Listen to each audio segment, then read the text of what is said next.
موسم خزاں ہے، گہری تنہائی ہے، میں ہوں اور میری لامتناہی سوچیں۔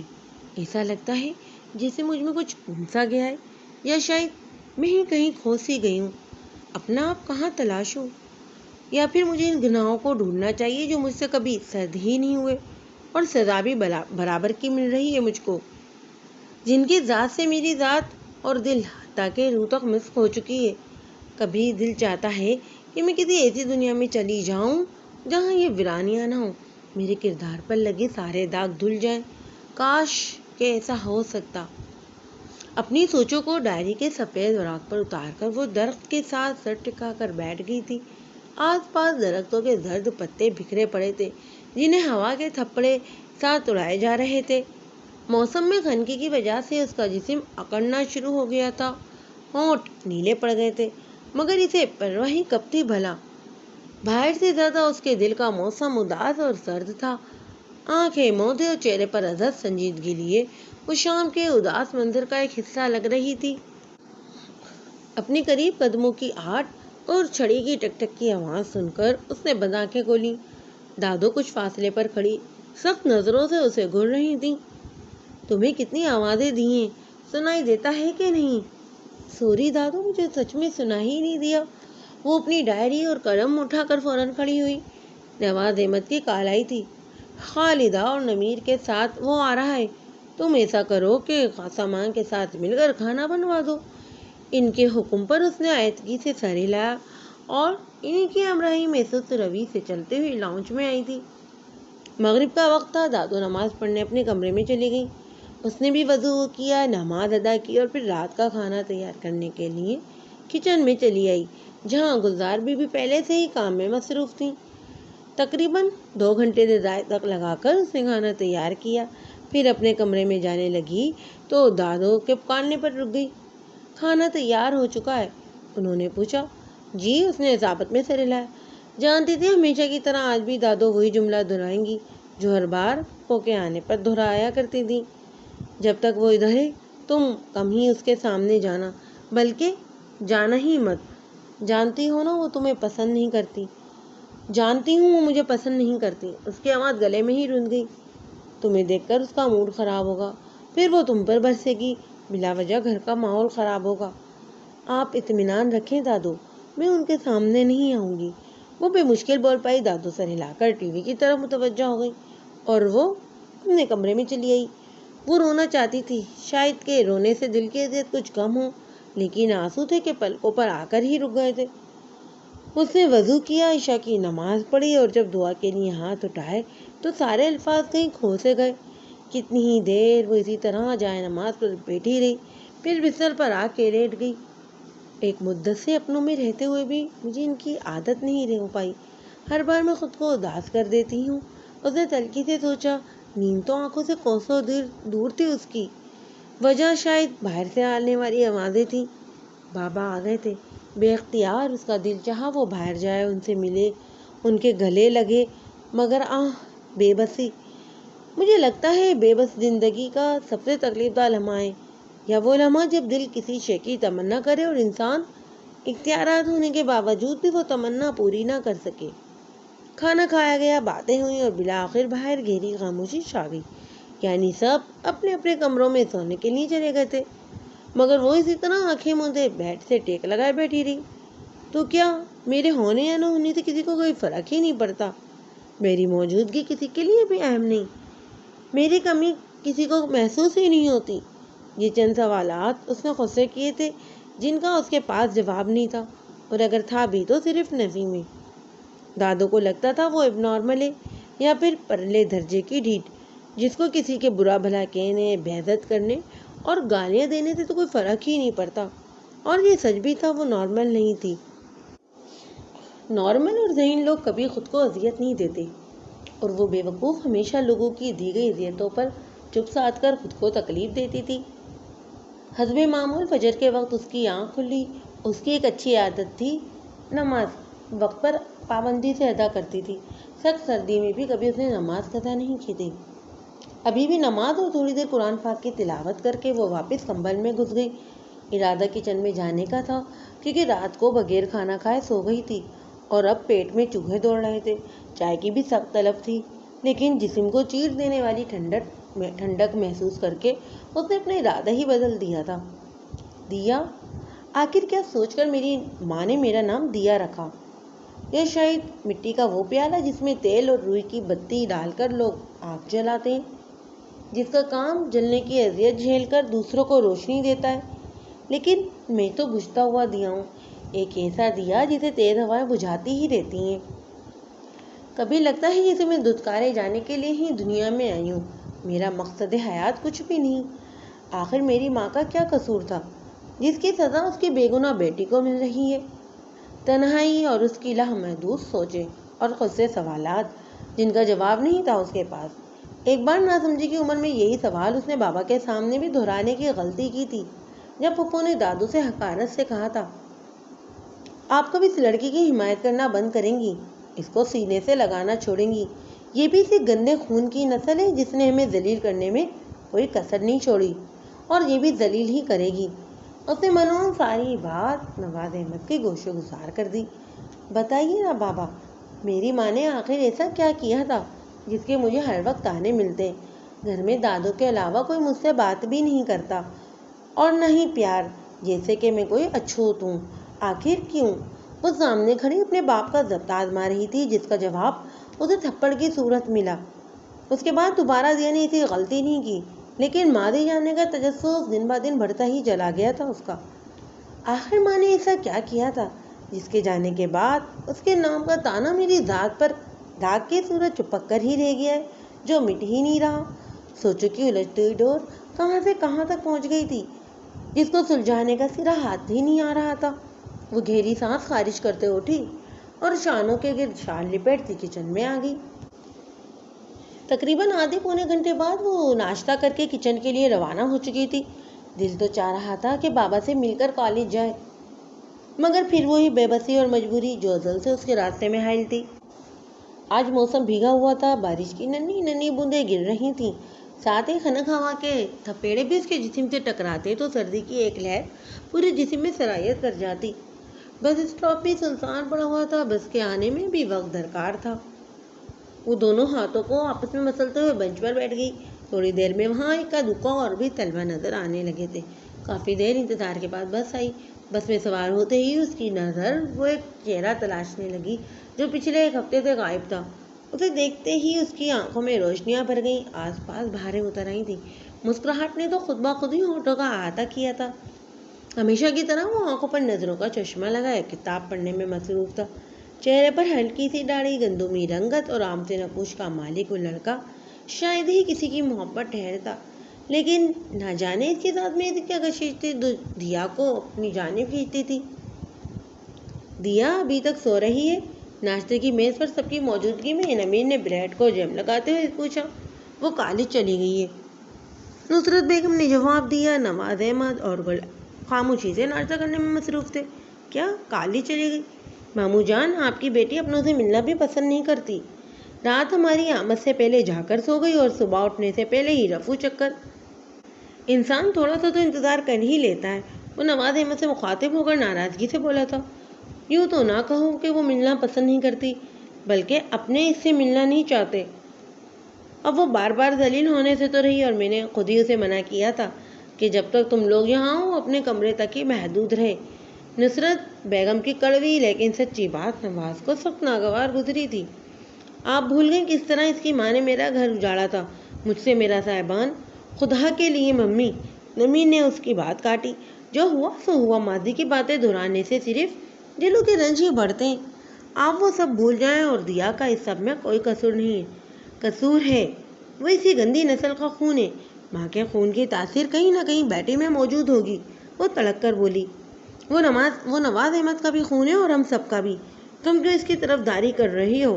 ہاں بولو، کیا اس نے تم پر بھی اپنے حسن کا وہی جادو چلایا جو اس کی ماں نے میرے شوہر پر؟ بس نواز احمد کے صبر کا پیمانہ لبریز ہو گیا تھا۔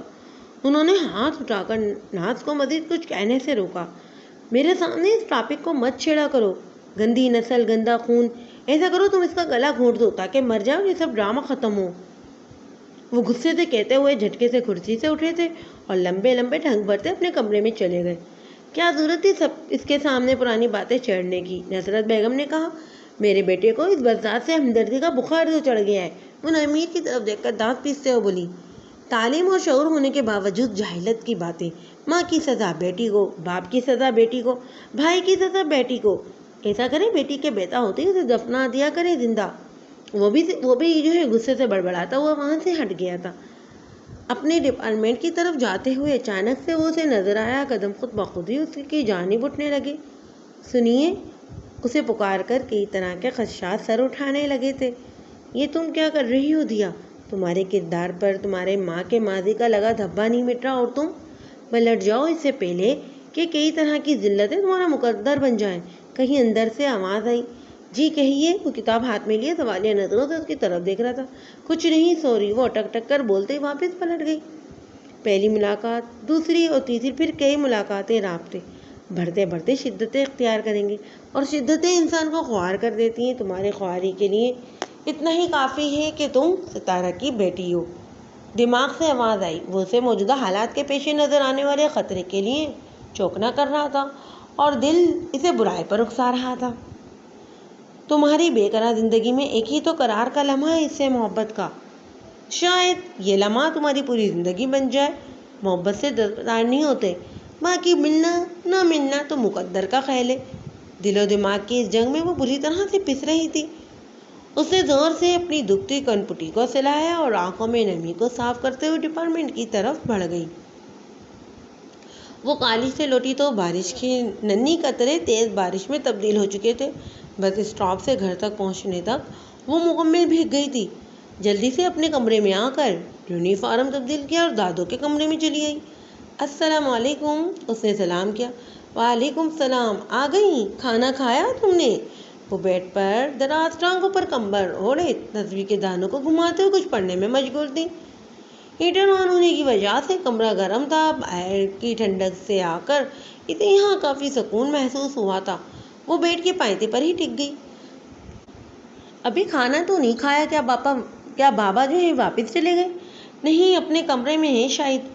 اور پھپھو؟ نمیر کے ساتھ گاؤں گئی ہے۔ تم کیوں پوچھ رہی ہو؟ انہوں نے اسے گھور کے دیکھا۔ گھر میں خاموشی ہے، اس لیے میں بابا سے مل کر آتی ہوں۔ دیا؟ وہ اٹھ کر جانے لگی تھی جب نصرت بیگم نے اسے پکارا۔ جی دادو؟ وہ ان کی جانب پلٹی تھی۔ کچھ نہیں، جاؤ تم۔ اسے روک کر اداس نہیں کرنا چاہتی تھی، لیکن انہیں معلوم تھا کہ نواز احمد سے مل کر وہ زیادہ اداس ہو جائے گی۔ وہ دروازے پر ہلکی سی دستک دے کر نواز احمد کے کمرے میں داخل ہو گئی، جو کمپیوٹر کے آگے بیٹھے خاصے مصروف دکھائی دے رہے تھے۔ کیسے ہیں آپ؟ رات کو آپ کے آنے سے پہلے ہی سو گئی تھی میں، اس نے جھوٹی وضاحت دی۔ ٹھیک ہوں، مختصر سا جواب دیا۔ فارمیلٹی کے طور پر انہوں نے جوباً اس کا حال احوال بھی نہیں پوچھا تھا، سو وہ بھی خاموشی سے ان سے کچھ فاصلے پر کھڑی بس لب کچلنے لگی۔ سمجھ میں نہیں آ رہا تھا کہ ان سے کیا سوال کرے۔ میں تھوڑا مصروف ہوں، کافی دیر اپنے پاس اس کی موجودگی محسوس کر کے وہ بولے۔ جی، وہ الٹے قدموں باہر کی طرف بڑھی۔ سینے سے نہ لگاتے، کم از کم ایک نظر اپنی بیٹی کو تو دیکھ لیتے بابا۔ اس کا رونے کا جی چاہا، لیکن وہ کمال کا ضبط رکھتی تھی۔ دوسری طرف نواز احمد کی بھی حالت اس سے کچھ مختلف تو نہ تھی۔ ان کا بھی دل چاہتا تھا کہ وہ اپنی بیٹی کو سینے میں چھپا کر زمانے کے سرد و گرم سے بچا لیں، اس کی اداسی کو راحت میں بدل دیں، اس کے لیے ڈھال بن جائیں۔ مگر دیا کی صورت دیکھ کر ان کو تلخ ماضی سامنے آ جاتا جسے وہ بھلانا چاہتے تھے۔ پھر بھی ان کی بہن نازگل جب دیا کو برا بھلا کہتی تو ان کے دل میں ہونک سی اٹھتی۔ جی میں آتا کہ اس کی زبان پکڑ لیں، مگر نہ جانے کیوں وہ چپ سادھ لیتے۔ عشاء کی نماز کے بعد وہ لاؤنج میں بیٹھی دادو کے پاؤں دبا رہی تھی جب نازو اور نمیر کی گاؤں سے واپسی ہوئی۔ نازگل نے بے دلی سے دیا کے ساتھ مضائفہ کیا، جبکہ وہاں اس کی موجودگی نمیر کو خوشگوار حالت میں مطلع کر گئی تھی۔ شکر ہے تم نظر تو آئیں، ورنہ میں تو تمہاری شکل دیکھنے کو ہی بھول گیا تھا۔ کیسی ہو؟ وہ سامنے صوفے پر بیٹھتے ہوئے مرزا سے طنز کرتے ہوئے بولا۔ میں ٹھیک ہوں، آپ کیسے؟ اس نے کنکیوں سے پھپھو کی طرف دیکھتے ہوئے جواب دیا، جن کی پیشانی پر بل پڑنا شروع ہو گئے تھے۔ جیسا ہوں تمہارے سامنے ہی ہوں، ایک دم فرسٹ کلاس۔ حشاش بشاش وہ چہکا۔ دادو میں اب جاؤں، کل میرا ایک اہم ٹیسٹ ہے۔ اس سے پہلے کہ نمیر سے مزید باتیں بگاڑتا اور پھپھو کی تحریر ترک لفظوں میں بدلتی، اس نے نصرت بیگم سے اجازت مانگی، جو کہ انہوں نے فوراً ہی دے دی۔ ارے اتنی مدت بعد تو ملاقات ہوئی ہے، کچھ دیر تو بیٹھو۔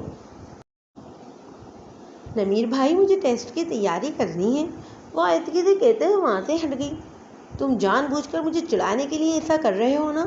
دیا کے جانے کے بعد نازگل بولی۔ کیا کر رہا ہوں میں؟ وہ ناتمجی سے اپنی ماں کو دیکھنے لگا۔ تمہارے دماغ میں چل کیا رہا ہے آخر؟ وہ ایک بار پھر سے شروع ہو چکی تھی۔ خدا کے لیے ممی، اس نے بھی ہاتھ جوڑے، آپ کیوں ہاتھ دھو کر ایک بے درد سی لڑکی کے پیچھے پڑ گئی ہیں جو اپنے ہی گھر میں ہر وقت چڑیا کی طرح سہمی رہتی ہے، جیسے کہ ابھی کوئی اسے آ کر نوچ لے گا؟ تمہیں اس کی ہمدردی کا بخار چڑھ گیا ہے؟ امی آپ اس لڑکی کو جلد از جلد اس گھر سے رخصت کریں، اگلے گھر جا کر کرتی رہے پڑھائی اپنی۔ کیا ساری زندگی اسے اپنے گھٹنے سے لگا کر رکھیں گی آپ؟ اب اس کی توپوں کا رخ نصرت بیگم کی طرف ہو گیا تھا۔ ہتھیلی پر سرسوں تو نہیں جمانا، کوئی اچھا رشتہ آئے گا تو نواز سے پوچھ کر ہاں کر دوں گی، وہ سنجیدگی سے بولی۔ حقیقتاً ان کو نواز کا جو ہے ناز کا واویلا ذرا سا بھی پسند نہیں آیا تھا۔ بلا وجہ کے فتور پار کر خود کو بھی پریشان کرتی تھی اور دوسروں کو بھی۔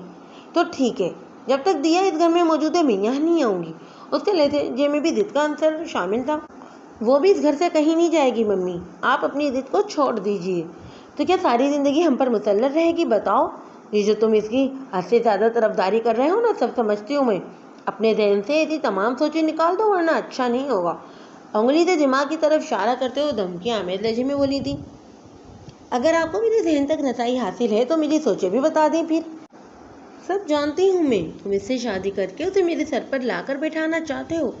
وہ کچھ دیر تعصب سے اپنی ماں کو ہی دیکھتا رہا، پھر نصرت بیگم سے مخاطب ہو کر بولا۔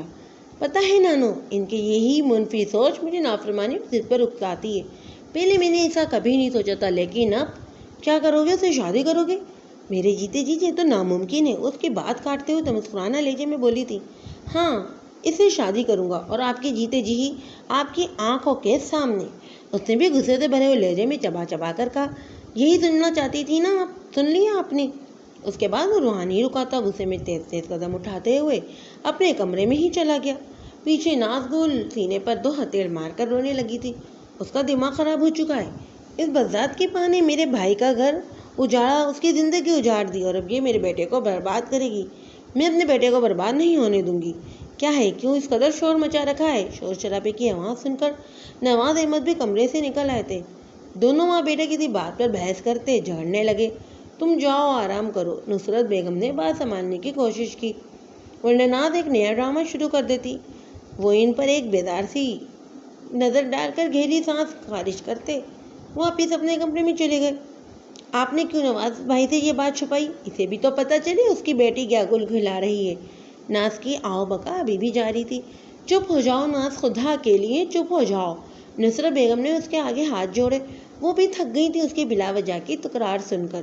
دوسری طرف اپنے کمرے میں سہمی ہوئی حالت میں بیٹھی دیا نے ماں بیٹی کی تغلق کلامی سے یہی نتیجہ اخذ کیا کہ زندگی اس پر مزید تنگ ہونے والی ہے۔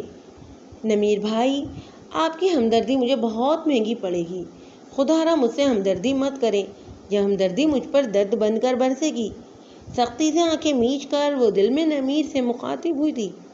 اس کے لیے گھر سے فرار کی واحد جائے پناہ کالج تھا، لیکن آج ذہن اس قابل نہیں تھا کہ وہ کلاسز لے سکے، سو وہ کیفیٹیریا کے پرسکون گوشے میں اپنی تمام تر پریشانیاں اور بے سکونیاں لے کر بیٹھ گئی۔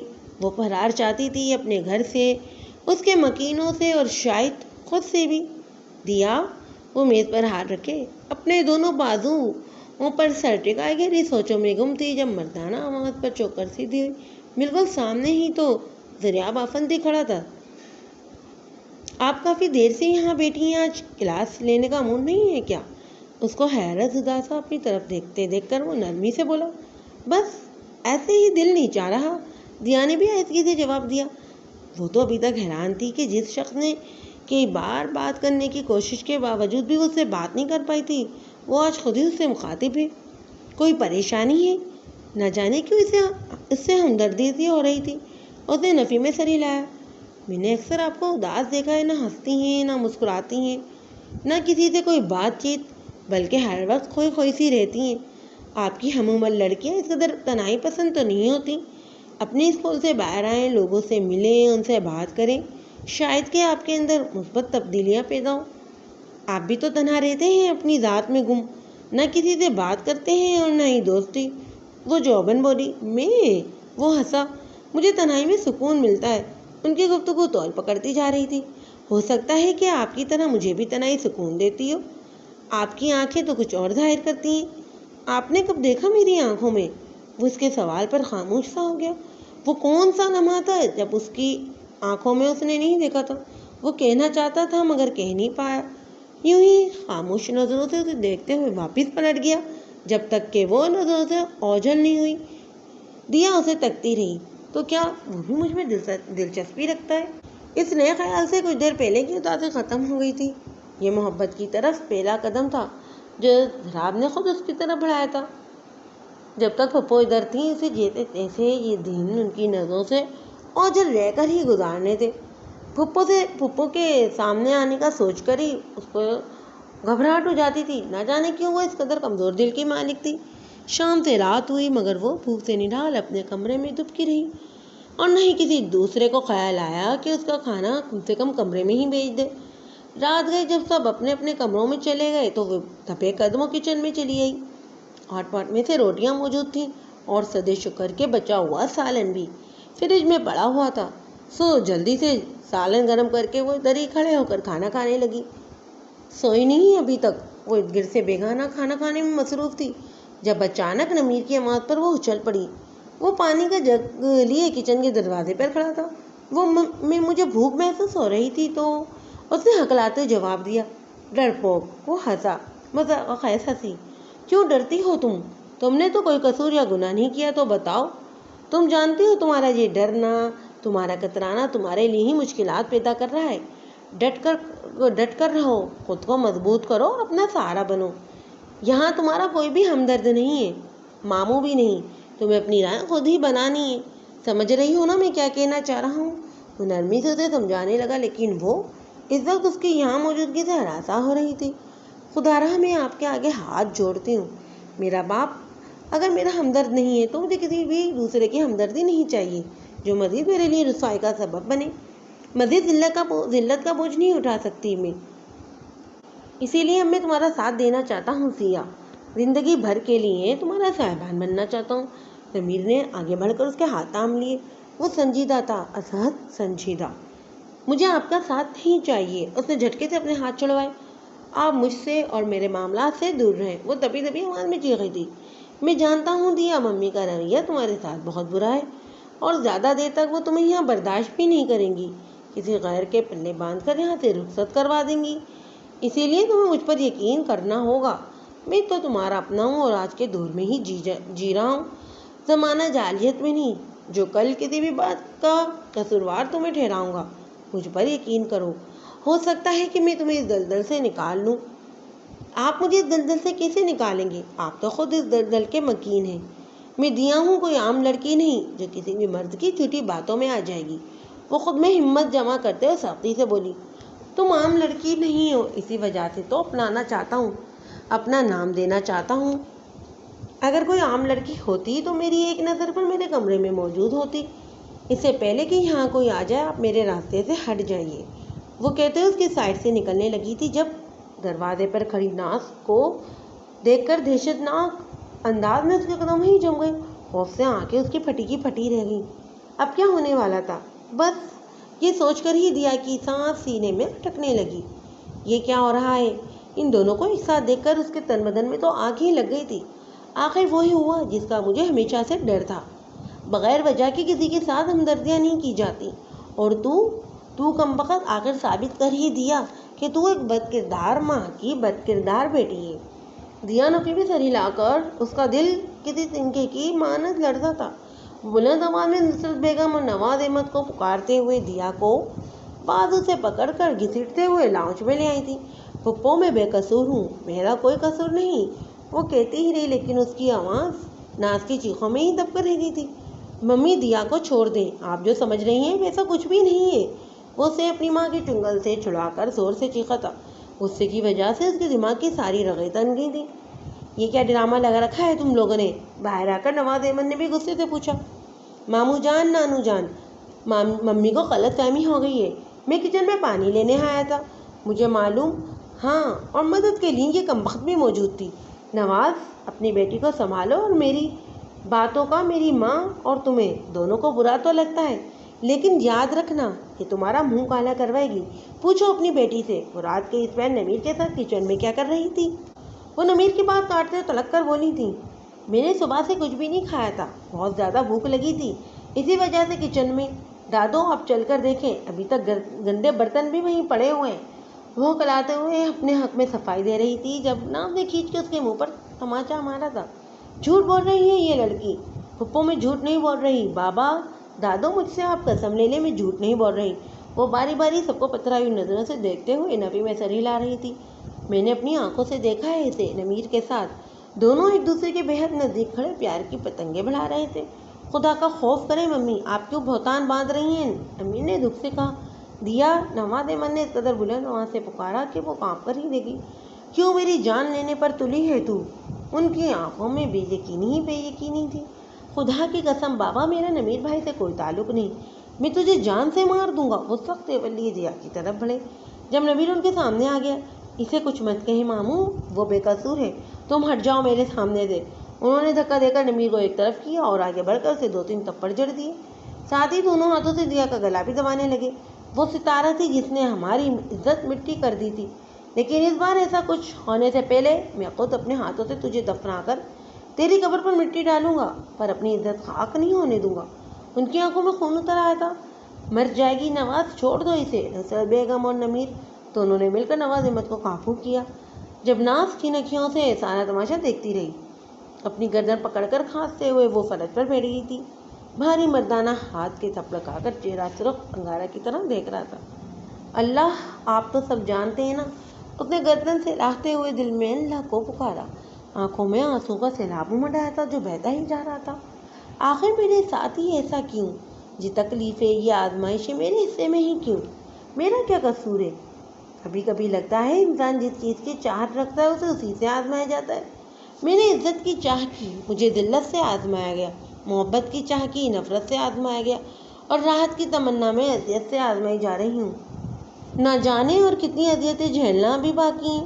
آج اس کے لبوں پر شکوہ ہی اتر آیا تھا۔ وہ بھی انسان تھی، کمزور سی انسان، آخر کتنا اور کب تک برداشت کرتی؟ کاش کہ تہمتیں زبانیں سلب کر لی جائیں، طنز کے تیر چلاتی زبانوں کو کاٹ کر پھینک دیا جائے۔ وہ بے مشکل خود کو فرش سے گھسیٹ کر کمرے تک لائی۔ ضبط ٹوٹا تو وہ اور بھی کافی باتوں پر روئی جس پر ایک مدت سے خاموش تھی۔ پوری رات آنکھوں آنسوؤں میں کاٹ کر فجر کے اذانوں کے وقت اس نے وضو کیا، نماز ادا کی، اور جب دعا کے لیے ہاتھ اٹھائے تو آنکھیں ایک بار پھر جلتھل ہو گئی تھیں۔ کتنی دیر جائے نماز پر بیٹھی وہ آنسو ہی بہاتی رہی، پھر کمبل اوڑھ کر بستر پر لیٹ گئی۔ ٹھنڈ کی وجہ سے جسم پر کپ کپی طاری ہو گئی تھی اور سر الگ بھاری ہو رہا تھا۔ جانے کب اس کی روتے روتے آنکھ لگی اور وہ نیند کی گہری وادیوں میں اتر ہی گئی۔ دروازے پر ہوتی دستک نے کئی بار اس کی آنکھ کھلی، مگر غنودگی اس قدر طاری تھی کہ اسے لگا خواب میں دروازہ بجایا جا رہا ہے۔ اچانک اپنے پاس کسی کی موجودگی محسوس کر کے اور مانوسی آواز کانوں میں پڑتے ہی اس نے پٹ سے آنکھیں کھول دی۔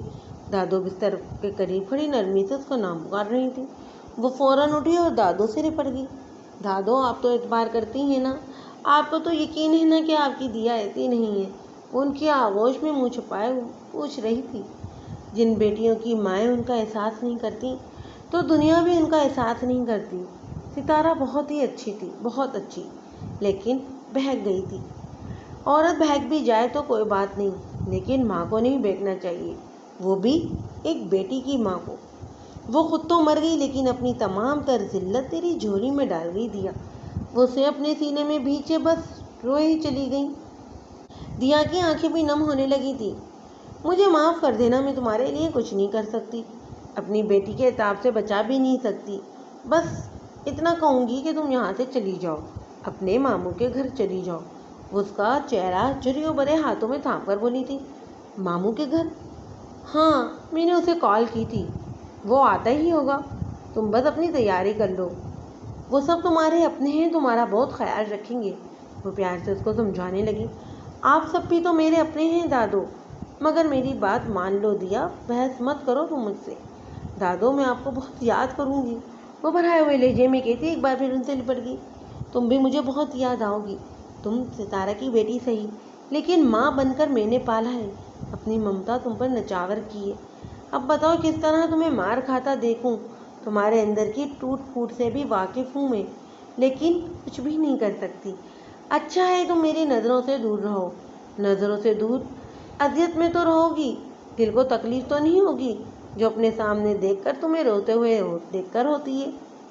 پہلی بار اسے اندازہ ہوا کہ کوئی تھا جو اس گھر میں سے بہت محبت کرتا تھا، اس کی تکلیف پر رنجیدہ ہوتا تھا۔ چلو اب جلدی سے تیاری کرو۔ دادو اس کا گال تھپتھپا کر آہستگی سے چھڑی کی مدد سے چلتے ہوئے کمرے سے باہر نکل گئی، اور وہ کتنی ہی دیر وہاں کھڑی ان کی محبت کی مہک کو اپنے پاس محسوس کرتی رہی۔ فلیش ہو کر وہ آئینے کے سامنے آ کھڑی ہوئی۔ رات بھر رونے کی وجہ سے آنکھوں کے پیوٹے اور بھی سوجے ہوئے تھے، چہرے پر تھپڑوں کے واضح نشان تھے۔ بابا کے گھر سے ماموں تک کے گھر کا سفر۔ اس نے گہری درد بھری سانس خارج کی۔ میری زندگی بھی ایک ایسے مسافر کی طرح ہے جس کا کوئی گھر نہیں ہوتا، کسی بھی سرائے میں کچھ دیر کے لیے رکے گا، کھائے گا پیے گا اور آرام کے بعد دوبارہ اپنے سفر پر گامزن ہو جائے گا۔ نہ اس کا کوئی مستقبل ہوتا ہے اور نہ ہی ٹھکانہ، جیسا کہ میرا ہے۔ اس نے دکھ سے سوچا، پھر اپنا سامان پیک کرنے لگی۔ کپڑے، جوتے، کتابیں، ڈائری اور ڈھیر ساری تلخ یادیں۔ اور کیا تھا اس کے پاس؟ کچھ بھی تو نہیں۔ پیکنگ سے فارغ ہو کر وہ گھر کی پچھلی جانب اپنے پسندیدہ گوشے میں آ گئی، شاید کہ آخری بار۔ اس گوشے کی ویرانیاں اور بوڑھا برگد کا درخت دیا کے دیرینہ ساتھی تھے جن سے آج وہ بچھڑ رہی تھی۔ میں بھی اپنے مسکن سے جدا ہونے جا رہی ہوں کہ شاید میرا انجام بھی ان ٹوٹے بکھرے پتوں جیسا ہو۔ زمین پر بکھرے پتوں کو دیکھ کر چھوتے اس نے سرگوشی کی تھی۔ بابا کا کوئی قصور نہیں، ان کے اعتبار کو توڑا گیا، اور جس عورت نے اعتبار توڑا، میں اس بدقسمت عورت کی بیٹی ہوں۔ کچھ دیر وہاں گزارنے کے بعد وہ واپس اپنے کمرے میں آئی، چہرے پر میک اپ کی مدد سے نشان چھپائے، سیاہ گرم لباس پہن کر، سر پر دوپٹہ اور شانوں پر کپڑوں کی ہم رنگ شال پھیلا کر اس نے آخری بار خود کو آئینے میں دیکھا۔ ہو سکتا ہے زندگی اب کوئی معجزہ کرے اور میرے لیے خوشیوں کی راہیں کھل جائیں۔ اس کے چہرے پر اطمینان تھا، وہ برے سے برے حالت میں بھی مایوس تو نہیں ہوتی تھی۔ شام کے گہرے سائے رات کی تاریکی میں بدل رہے تھے جب ضیا ماموں آئے۔ وہ نصرت بیگم سے مل کر اس کے ساتھ گاڑی میں بیٹھ گئی۔ باقی کوئی اس کا سامنا کرنا نہیں چاہتا تھا، اور نہ ہی اس بار اس نے خود نے بھی ملنے کی کوشش کی تھی۔ البتہ نمیر اسے رخصت کرنے باہر کے دروازے تک آیا تھا۔ اس کی خاموش نظریں بہت کچھ کہہ رہی تھیں، لیکن دیا نے اسے دیکھنے سے گریز برتا۔ تمہیں دیکھ کر مجھے لگا برسوں بعد میری ستارہ میرے سامنے آ گئی ہے، وہی چہرہ، ویسے ہی نقوش، اور قد کاٹ بھی اسی ہی جیسا۔ ضیا ماموں مسکرا کر بولے تھے۔ وہ پہلے انسان تھے جنہوں نے اس کی ماں کو محبت سے یاد کیا تھا، ورنہ اس نے تو ہمیشہ دوسروں کے لہجے میں اپنی ماں کے لیے بس حقارت ہی محسوس کی تھی۔ شاید کہ میرے ساتھ بابا کی نفرت کی یہی وجہ ہے۔ وہ دھیرے سے بولی، وہ میری شکل نہیں دیکھنا چاہتے۔ مجھے نہیں یاد کہ کبھی انہوں نے مجھے سینے سے لگایا ہو۔ ایک محبتوں بھرا گھر اجڑ گیا۔ نواز اور ستارہ ایک دوسرے کے ساتھ اچھی زندگی گزار رہے تھے، پھر تمہاری پیدائش سے دونوں کی زندگی کا جو ادھوراپن تھا وہ مکمل ہو گیا۔ لیکن جانے کب میری بہن کی خوشیوں کو نظر لگی کہ وہ اپنے شوہر اور بیٹی کی محبت کو بھول کر غلط راہ پر چل پڑی۔ وہ عابدہ ہوئے۔ کیا بابا میرے پیدا ہونے پر خوش تھے؟ اس نے اشتیاق سے پوچھا۔ بہت زیادہ خوش، حتیٰ کہ اس نے تمہارا نام رکھا تھا۔ ایسا کیا ہوا کہ بابا اتنے بدل گئے؟ تمہاری پھپھو کا شوہر اور نمیر کا باپ اسد۔ تمہاری پھپھو تیز مزاج کی عورت تھی، لڑنا جھگڑنا اور تانے تشنے دینا اس کی فطرت میں تھا۔ سو اسد نے جب ستارہ کا شیریں لب و لہجہ اور خوش گفتار گفتگو دیکھی تو اس پر لٹو ہو گیا، بہانے بہانے سے گھر آنے لگا اور ستارہ کو اپنی میٹھی میٹھی باتوں کے جال میں ایسا پھنسایا کہ وہ اپنا گھر خراب کر کے بیٹھ گئی۔ دیا کے ذہن میں تمام منظر گھومنے لگے جب نمیر اسے اپنی باتوں میں الجھا رہا تھا۔ پورے خاندان میں بہت زیادہ بدنامی ہو گئی تھی۔ جس دن نواز نے طلاق کے کاغذ پر دستخط کیے، اسی دن اسد ناز کو طلاق دے کر ستارہ کو اپنے ساتھ لے گیا۔ اگلے دن دونوں نے کورٹ میرج کر لی تھی۔